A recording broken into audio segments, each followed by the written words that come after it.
राह समय के रथ का कि घर घर नाद सुनो, सिंहासन खाली करो कि जनता आती है। रामधारी सिककर की ये कविता जब बिहार के गांधी मैदान में बोली जाती है तब ये बहुत बड़ा आंदोलन हो जाता है। जो जयप्रकाश नारायण ने उठाया, जहाँ से बिहार के बहुत सारे नेता पैदा हुए, यही वो धरती है जहाँ से लालू, नीतीश, न जाने कितने ऐसे दिग्गज पैदा हुए जिन्होंने न सिर्फ देश में अपना नाम बनाया बल्कि हिंदुस्तान के बाहर भी, अंतर्राष्ट्रीय स्तर पर भी अपना नाम कमाया है। लेकिन आज उसी की धरती पर हम खड़े हैं जहाँ छात्रों को बेरोजगारी की समस्या से दो चार होना पड़ रहा है। यहाँ के छात्र दिन रात मेहनत करते हैं, अपने घर को छोड़ करके कड़ी मेहनत करते हैं, बावजूद इनके उनके साथ बहुत सारी समस्याएं हैं। आज हम उन तमाम समस्याओं से बात करेंगे। हमारे साथ बहुत सारे छात्र हैं जो इसकी तैयारी करते हैं। हमारे साथ बात करने के लिए हैं चाणक्य फिजिकल सेंटर के सुजीत सर। इनसे पहले बात करेंगे, फिर और छात्रों से भी बात करेंगे। सर, ये बताइए कि स्टूडेंट की सबसे बड़ी समस्या आप क्या देखते हैं? सबसे बड़ी कि ऑलमोस्ट यहाँ पे जितने भी बच्चे पढ़ रहे हैं, युवा जो है ग्रेजुएशन कर चुके हैं, लेकिन कोई उनके पास जॉब नहीं है। जॉब की तैयारी भी कर रहे हैं, दिन रात लगे हैं। जाइए यहाँ पटना में, आप मुसल्लेपुर हाट साइड में, वहाँ पे बच्चों लोगों की भीड़ इस तरीके से दिखेगी जैसे दशहरा का मेला हो। ठीक है, बैच जब छूटता है किसी कोचिंग इंस्टीट्यूट से, तो जाहिर सी बात है जब बच्चे एग्जाम में बैठ रहे हैं और जैसे एग्जाम सेंटर से बाहर निकलते हैं, पता चल रहा है इनका एग्जाम कैंसिल हो चुका है। क्यों कैंसिल हो चुका है? तो क्वेश्चन आउट हो चुका है। एक एग्जाम्पल हमारा देखिए बिहार का, जो कि बीपीएससी का हुआ।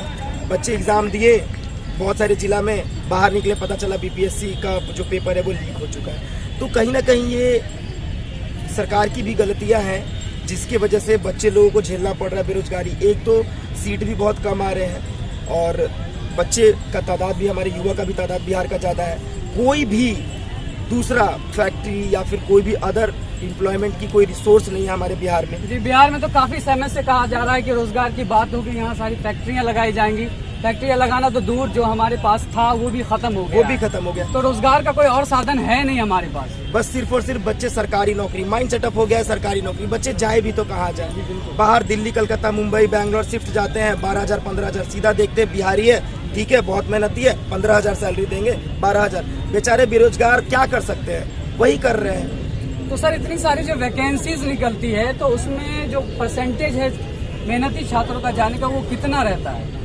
अब ये तो कहा नहीं जा सकता है क्योंकि बहुत सारे ऐसे, जब भी कोई भी जैसे दरोगा का पीटी का एग्जाम होता है, देखते हैं, फिर उसमें आंदोलन हो जाती है। मेंस का एग्जाम होता है, उसमें आंदोलन हो जाता है कि धांधली हुई है। फिर उसके बाद जब मेरिट आती है उसमें भी आंदोलन हो जाती है। तो हमारे बिहार में ना लोग कहते हैं कि आप पीटी पास करो तो नौकरी होगा, मेंस पास करो तो नौकरी होगा, फिजिकल पास करो तो नौकरी होगा, उसके बाद चौथा स्टेप हमारा मेरिट है। लेकिन पता है यहाँ पे क्या होता है? जब आप पीटी करो तो हाई कोर्ट, दूसरा स्टेप में हाई कोर्ट चला गया, तीसरा स्टेप फिर मेंस होगा, फिर हाई कोर्ट, चौथा स्टेप हो गया।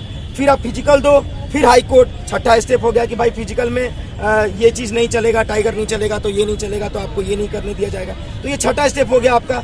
फिर मेरिट आई, ये 7वां स्टेप हो गया आपका। और फिर उसके बाद फिर एक हाई कोर्ट, जिनका मेरिट आता है वो भी बेचारे रुके रहते हैं और जिनका नहीं आता है वो हाई कोर्ट करते हैं। तो टोटल 8 स्टेप में हमारे बिहार की जो भर्तियाँ होती हैं वो कंप्लीट होती है। मतलब ये शायद हिंदुस्तान का पहला ऐसा स्टेट होगा जहाँ एग्जाम तो होता है लेकिन उसके रिजल्ट आने में न जाने कितने साल लग जाते हैं। बिल्कुल, जैसे कि देखिए बीएससीसी का इंटर स्तरीय एग्जाम 2014 की भर्ती थी, जिस समय मैं इंटर पास करा था, ठीक है, भर नहीं पाया था।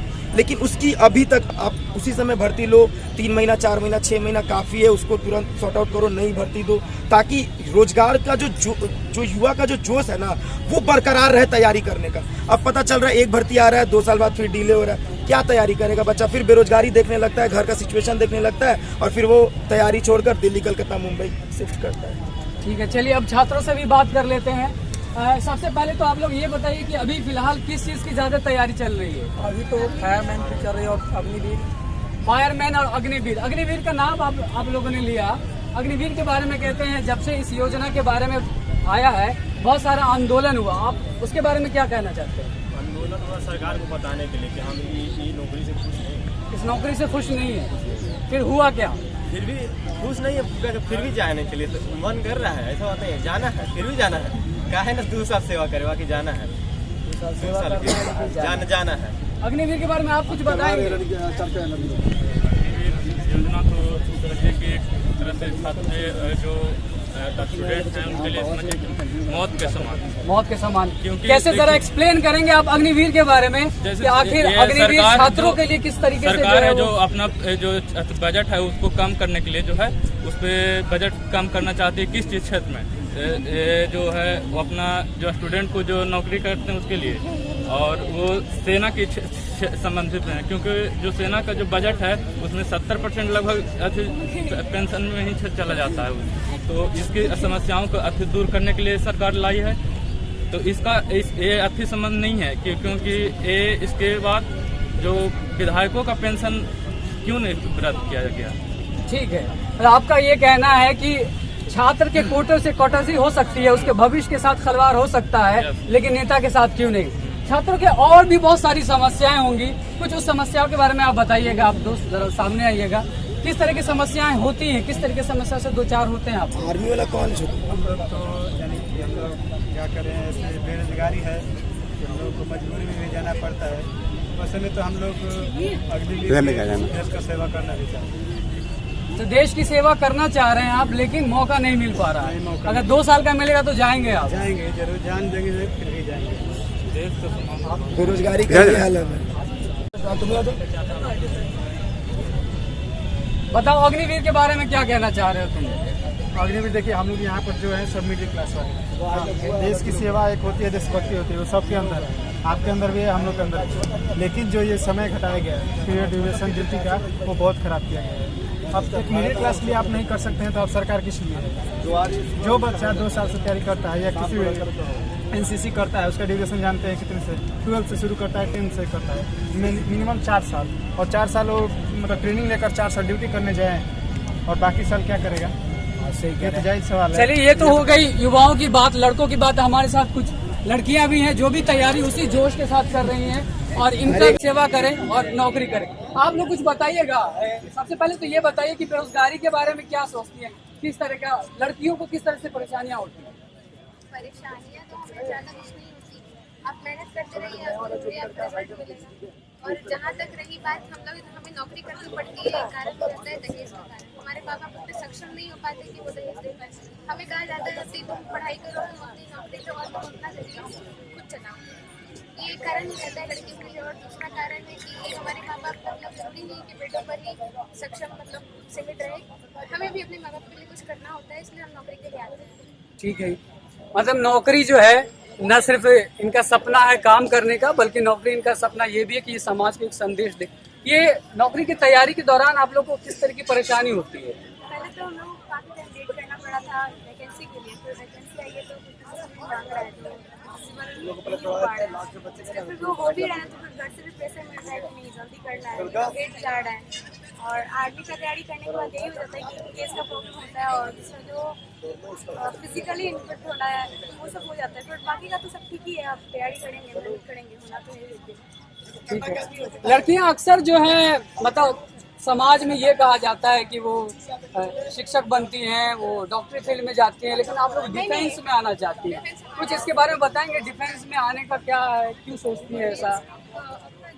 होता है और बहुत सारे लोग जाते हैं एजुकेशन वगैरह में, टीचर वगैरह बन जाते हैं। हम लोग की अपनी फैसिलिटी थोड़ी सी अलग कर लें, अपनी जो भी स्ट्रेटेजी हमें ठीक है कि हमें थोड़ा अलग करना चाहिए। और हमें हमारे मेरे फादर पे डिफेंस में, मुझे उनसे भी थोड़ी इंस्पिरेशन मिलती है, देश का सेवा करना है। नहीं, वो ठीक है, लड़कियों को जो है हर फील्ड में आने का हक है, और कम से कम आप लोग सामने आ रही हैं तो समाज को एक तस्वीर दिख रहा है। मैं कहना चाहता हूं कि आप लोग यहाँ से हैं और यहाँ का मैसेज जो है आप पूरे हिंदुस्तान में बता सकती हैं। तो लड़कियों को, उन लड़कियों को जो घर में सिर्फ चूल्हा चौका में घुसी हुई हैं, उनको कुछ दिख नहीं रहा है या इतनी हिम्मत नहीं हो रही है कि वो सामने आके खड़े हों, कुछ मैसेज देंगे आप? बात हिम्मत की नहीं है, बात उनके घर में माँ बाप की भी होती है, उनकी भी जिम्मेदारी बनती है कि वो अपनी बेटी को आगे करें। जब तक वो सपोर्ट नहीं करेंगे, बेटी अकेले कहाँ जाएंगे और क्या करेंगे? हमें तो करना, जब तक हमारी नौकरी होती है, हमें माँ बाप को ही सीमित रहना होता है, और कहीं तो हम लोग जा नहीं सकते। तो माँ बाप को भी सपोर्ट करना चाहिए, और कहीं ना कहीं उन्हें भी थोड़ी हिम्मत दिखानी चाहिए कि हाँ हमें करना है। चूल्हा सिर्फ करने से हमारा काम नहीं होता। हाँ हमारा काम है, बट हम लोग करेंगे, लेकिन हमारा एक अलग भी जिंदगी होती है। आप लोग का घर यही है या बाहर से आई हैं? हम लोग सब बाहर से आए हैं। कहाँ से आप? मैं बेगूसराय से। अच्छा, बेगूसराय से। तो बाहर से आ रही हैं, तो यहाँ कहाँ रहती हैं आप लोग? मैं यहाँ हॉस्टल में रहती हूँ, बाजार समिति में। बाहर से यहाँ तक आने का जो सफर है, घर से बेगूसराय से लेके पटना तक का, इसमें कुछ परेशानी हुई आप लोगों को?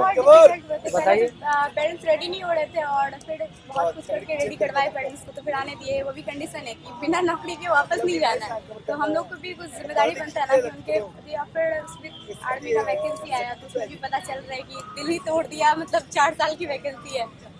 अच्छा, हाँ, ये आपने बहुत सही सवाल उठाया। बिहार में करप्शन का भी उतना ही लेवल हम लोग देखते हैं, ठीक है।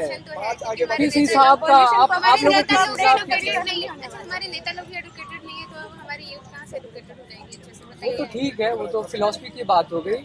अभी जो आप लोग फेस कर रही हैं कि एग्जामिनेशन में करप्शन हो रहा है, क्वेश्चन आउट हो जा रहा है, माफिया तंत्र है जिसमें क्वालिटी जो स्टूडेंट है वो नहीं निकल पा रहे हैं, कुछ बताएंगे? मैंने बिहार पुलिस में इस बार भी देखा, मुझे लगता है 60% बच्चों ने वो रिश्वत दे करके अपनी नौकरी की है, रिटर्न के लिए खासकर।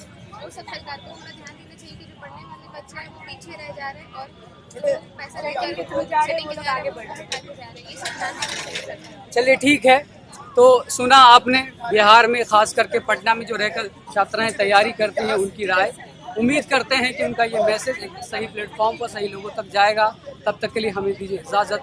नमस्कार, सत श्री अकाल।